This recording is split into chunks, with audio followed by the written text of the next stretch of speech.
तुम्ही नरेंद्र मोदींना भेटलात. नरेंद्र मोदींचं तुमच्यावर एक विशेष प्रेम आहे.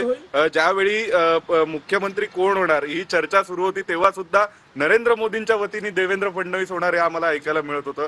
तुम्ही आज काय सांगाल, काय स्पेशल बातमी? मला असं वाटतं की मोदीजी हे आमचे सर्वोच्च नेते तर आहेतच, पण एक प्रकारे आमच्या पक्षामध्ये आमच्या सगळ्यांकरता पितृतुल्य अशा प्रकारचं ते नेतृत्व आहे.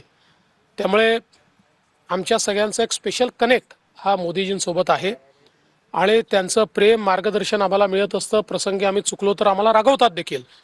त्यामुळे एका पालकाच्या भूमिकेमध्ये ते या ठिकाणी आहेत आणि त्यांना भेटणं ही नेहमीच मला असं वाटतं एक अतिशय आनंदाची गोष्ट असते. आणि विशेषतः मी छत्रपती शिवाजी महाराजांची प्रतिमा ही मोदीजींना याकरता दिली की 2014 साली त्यांनी त्यांच्या प्रचाराची सुरुवात ही रायगडावर येऊन छत्रपतींना नमन करून केली होती. छत्रपती शिवाजी महाराजांच्या बद्दल त्यांच्या मनामध्ये प्रचंड श्रद्धा आहे आणि छत्रपती शिवाजी महाराजांनी जो मार्ग दाखवला आहे त्या मार्गानेच चालण्याचा प्रयत्न ते नेहमी करतात. म्हणूनच मी त्यांना ती मूर्ती दिली.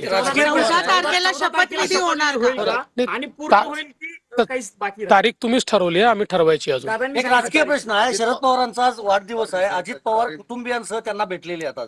चांगली गोष्ट आहे. आमच्याहीकडनं शरद पवार साहेबांना खूप खूप शुभेच्छा आहेत. ईश्वराने त्यांना दीर्घ आयुष्य द्यावं, उत्तम आरोग्य द्यावं आणि जी काही राज्याची देशाची सेवा ते करतायत ती त्यांनी करत राहावी अशा प्रकारची आमची शुभेच्छा आहे. परभणी आणि बीडच्या संदर्भामध्ये आहे तिथला जो ते परभणीमध्ये जे काही घडलं, खरं म्हणजे एक तर संविधानाच्या संदर्भात माथे फिरू व्यक्तीने जी काही त्या ठिकाणी कारवाई केली त्याचा तर निषेधच केला पाहिजे. मात्र एक गोष्ट निश्चित आहे की तो व्यक्ती माथे फिरू आहे. एक प्रकारे ज्याला आपण ज्याच्यावर मनोरुग्ण म्हणतो अशा प्रकारचा मनोरुग्ण आहे आणि त्याला लगेच अटक झाली. अटक झाल्यानंतर इतक्या मोठ्या प्रमाणात हिंसा होणं हे काही योग्य नाही आहे.